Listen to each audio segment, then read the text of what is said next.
What was the mission of the very first disciples? Today on the Midweek Move, we're going to talk about that.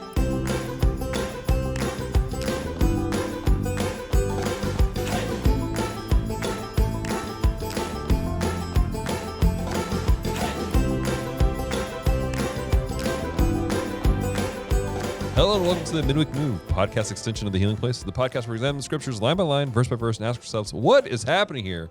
Today, joining me at the bright table of bright lighting is Pastor Scott. How you doing, sir? I'm doing good. Behind the scenes today, y'all, is Four different intros. It is incredible. The stories, the things. Oh, my It's gosh. amazing. This episode is going to be awesome. I'm just telling you right now. If behind the scenes is any indication, this is going to be a great episode. It's going to be great, ladies and gentlemen. So this is not a polished show, ladies and gentlemen. It may look like it. That's the magic of editing. That's right. But today, guys, we're going to be continuing the conversation on Mark chapter 6. I'm excited about this because we're seeing, today we've been following Jesus and the exploits of Jesus. And now we're seeing Jesus going, all right, disciples, tag, you're it. Which I think is I think that's the heartbeat of every leader, to tag out the people and go, all right, you guys go do what you need to do. I've taught you, and go forward. And today we're going to see how Jesus did that. You ready to do this, Pastor? I'm ready. Let's do it. All right, verse 7, and he called the 12 to himself and began to send them out 2 by 2 and gave them power over unclean spirits. Okay, so this section of Mark plausibly takes place during the time that Jesus traveled from village to village. So he's out traveling. We know that he did the circuit going around, and it's possible that in the middle of that, he looked at his disciples and go, okay, cool. Well, I'm going to keep going. You guys go forth now. So here Jesus gives his disciples authority over unclean spirits and then sends them out 2 by 2. Practical question for you. What's the purpose of sending out the disciples in the pairs? Why not send them out individually to cover, more area? It doesn't give clarity, but I believe, number one, and if you look at commentaries and different trains of thought, there are many different things, accountability, all these different things. I believe that it goes back to an Old Testament biblical principle, which is it took 2 witnesses to make a case for anything. Whether it be a testimony of something, whether it be an egregious violation, whether it be an accusation against somebody, it took 2 witnesses. Right. And then also, even if you think that, quote unquote, it wasn't that, also, where 2 or 3 are gathered, I mean, there are ultimately all manner of things that Jesus taught himself about the power of 2. If you go to Ecclesiastes, the power of 2. If one falls, there's someone to pick them up. But I believe personally that in this context, I believe that it took 2 to make a case. So they're going out to preach the gospel. They're going out to share what Jesus has taught them and what they have seen. And we got to realize they don't have the New Testament. They're living the New Testament. Right. So they're not going out and going, okay, 1 Peter says this.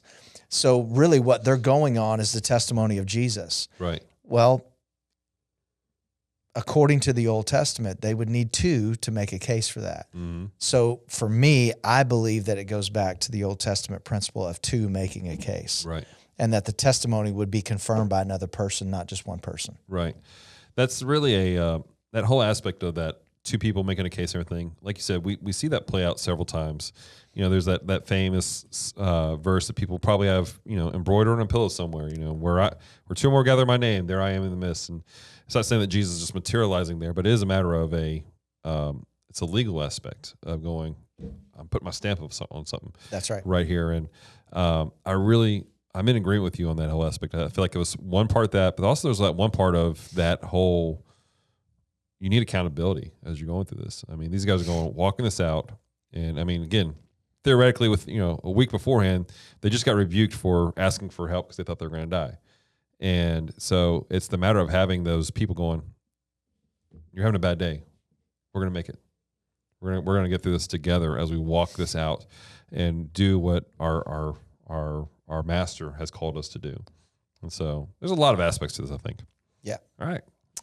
Verse 8 through 9, he commanded them to take nothing for the journey except a staff, no bag, no bread, no copper in their money belts, but to wear sandals and not to put on 2 tunics. Okay, so this is what we would call a short-term missions trip that Jesus sent his disciples on. And it's likely to areas that they had already traveled to with Jesus beforehand. Again, with Jesus making this kind of the circuit in the area around his hometown that he was just rejected at recently. So this is what there's taking place. His instructions, though, is not to not bring anything. It's interesting because you would think you're going out on a trip, you're doing some stuff. You would need to bring extra supplies. These are not unusual things that you would bring with you, some change, tunics, whatever. What would be the purpose of prohibiting these things for his disciples to bring? I mean, they seem like just basic necessities. Yeah, it appears kind of in the next verses, and we'll kind of deal with that when we get there. Mm-hmm. But it appears that it's really a teaching on faith, having faith, that's taking nothing with you. You won't be able to depend on the things of this world, but literally, I mean, he's sending them out not to go feed people. He's sending them out to cast out demons, right, and to preach the good news. So really, it was an exercise in faith. Yeah, to have faith, to believe God for everything that there is going to happen, for every provision, for everything they would need, that it wouldn't be something that would already be prepared for them, but God would do it along the way. right. So just to cover our bases here, you know, we're planning a trip to Moldova.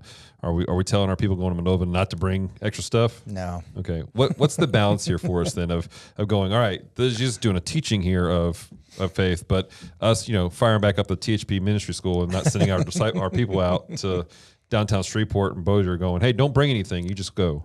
Yeah, there is a balance in everything, but even in that, it's like, you know, okay, we're not going to take all these snacks. We're not going to take all that. We're not going to have a whole entire luggage full of Twinkies or whatever, because when we get there, by faith, we're gonna say that where we're going, the people that we're going to journey with, the people that we're going to do ministry with, we're going to partake together.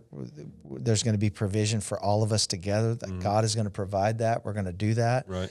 These people are going to take care of us, which again, we see that throughout the ministry of Jesus too, is that when they would go places, that people that not just heard of their fame, but people that were connected to them that were actually paying a price for believing in Jesus. And then when he would come to those areas, they would provide for them. They didn't come with all the necessities. They would provide for them. So there is a level of faith also that God's people will take care of you. And so the balance in all of that is, hey, and we've done this too with like interest meetings. We'll have an interest meeting, and normally they tell you, you know, like 40 to 60% that sign up will end up going, which is, it normally bears it out. But it's in those interest meetings going, hey, like some of this stuff, you're just going to have to trust God. Right. Like, yes, take the basic necessities, but man, with some of this stuff, you're just going to have to trust God. Yeah. You know, we're going to be in an area, you can't use your cell phone, period. Like you can't. Right. We'll get in trouble. Like you're just going to have to trust God. So the balance in all of that is, you know, the natural things that we need, specifically, shelter, you know, those things. But then in the spiritual things and the supernatural things, and then also the things that are just going to be put on you by being in another country or somewhere like that. Like you don't have authority across those lines. Right. You don't have authority. You're going to come into alignment with whatever those things were. And I've been on trips where, you know, sometimes in Israel it's that way, definitely that way in a place like Moldova, especially when you start getting around borders of Ukraine and old Russia and things like that. Man, that stuff gets pretty intense. Yeah. And you have to obey the laws of the land and come into alignment with that. Yeah. And it can't be with an Americanized, westernized version of, I'm going to bring all my stuff. No, you can't take anything. And I've been on some trips, man, where we took things there that we could not take in certain areas in which we went within that context. They'd say, can't take a bag, can't take this, can't take this, can't take this. There's going to be 10 of us. We're in a vehicle that seats 5 people. We can't take any luggage. Right. You can't take anything. We're going to spend the night. We're going to spend the night in a tent. We're going to be on a cot. You're going to have to wear the same clothes for 3 days. What do? You do it. Right. You just do it by faith. Right. So there's a balance in all of it. Yeah, absolutely. Cool beans. All right. Well, let's continue on then. All right. Verse 10. And he said, in whatever place you enter a house, stay there till you depart from that place. And whoever will not receive you nor hear you when you depart from there, shake off the dust under your feet as a testimony against them. Assuredly, I say to you, it will be more tolerable for Sodom and Gomorrah in the day of judgment than for that city. Awesome. So Jesus now gives the disciples the instructions for lodging. The vocabulary, stay there until you depart. It suggests that they shouldn't just spend their time shopping around for, better lodgings. They're like, I don't like this place. Let's try the Hampton Inn down the street. It's not one of those situations. He said, be thankful for the provision that's given to you when you arrive at a place. The second instruction, though, is interesting because they're commanded to shake off the dust if they're not received by a place. What does it mean to shake off the dust, and what does it look like in modern times? Yeah, well, that was even a saying that, and a way of life too, to shake off the dust. Again, we look in such modern terminology that we don't. I mean, they're wearing sandals everywhere they go is dusty. You had the whole parallel of the rabbi and the dust from the feet of the rabbi covering you. And when you would walk into a home and you were a guest in that home, your feet would be washed as you come in, washing off the earth, the world, quote unquote. And so here, if you just break it down into Scott's English, Jesus is like, no sweat. Yeah. Don't suffer. Don't let it get in your head. Right. If they don't receive it, just shake the dust. And the cool thing is he's telling them this, and he just did it. Right. They wouldn't receive him. Yeah. So what did he do? He healed a few of them. He shook off the dust. Right.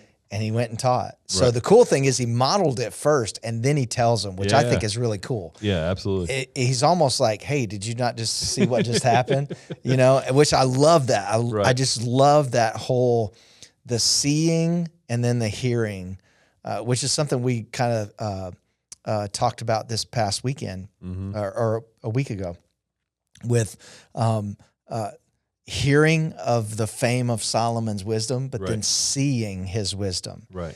And seeing the wisdom, not just in Solomon, but seeing the wisdom in his servants and the way that everything was done. And this is the same thing. It's like they saw it first and then they hear it. Right. And Jesus is like, yeah, just shake it off. Oh, remember, we just did it, So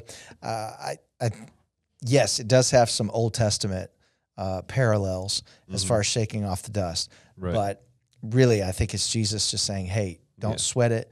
Don't worry about it. Just move on to the next thing. Don't stay in the room. Right. Just move on. Right. Just move on. Yeah, exactly. And there are some people who have taken this, and I ask because it's a public thing. You're outside, and some people have taken it to me like, oh, you make a big ordeal, and some people will take it and make YouTube videos and stuff like that. We make that joke often, but it's not a public thing. It's not a thing where you're just going to, I'm going to disgrace this individual right now because they disrespected me. It's a matter of going, all right, move on. Again, not creating barriers that don't need to be present at all. They've already created their own barrier. Let the Lord deal with their hearts so that there can be an open door to receive healing, to receive Christ down the future. And then Jesus even overlays that too. That's not yours to carry. Yeah. Because assuredly, I say to you, it will be more tolerable for Sodom and Gomorrah in the day of judgment than it is for that city. Yeah. You're not the one to judge that.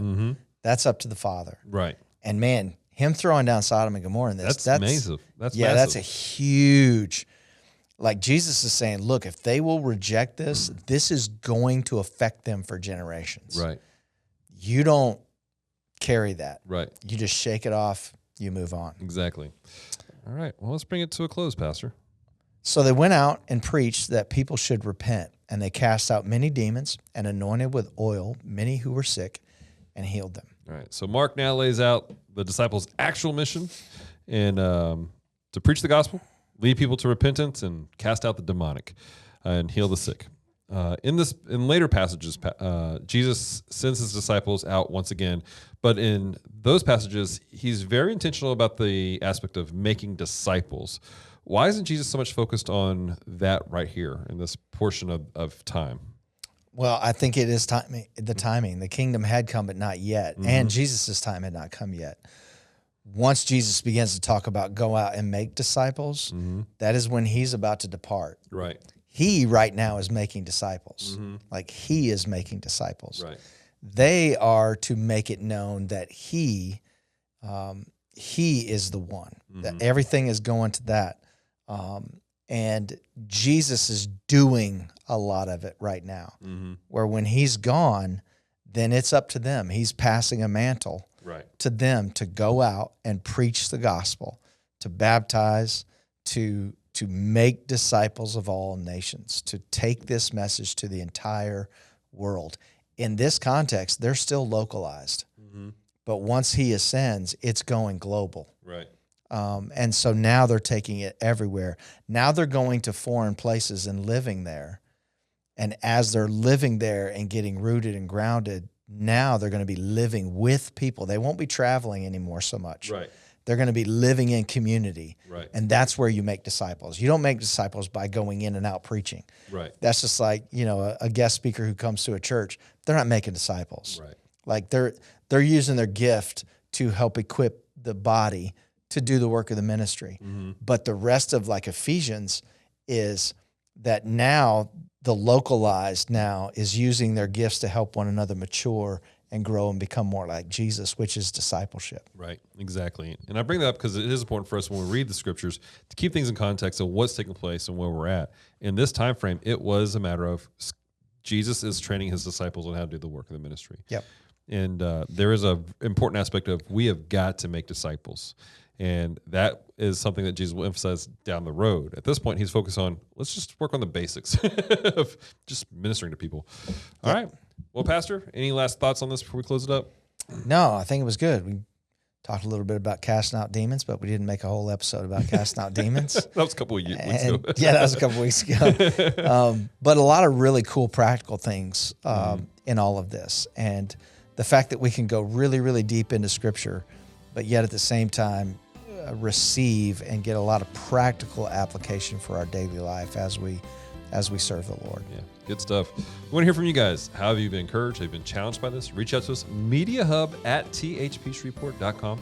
That's how you can email us. And again, if you're in the Shreveport-Bossier area, we'd love to see you guys hang out with us on our Sunday morning gatherings at 10 o'clock and our Wednesday night gatherings at 6:30 p.m. Central Standard Time. Until next time, ladies and gentlemen, have a great week.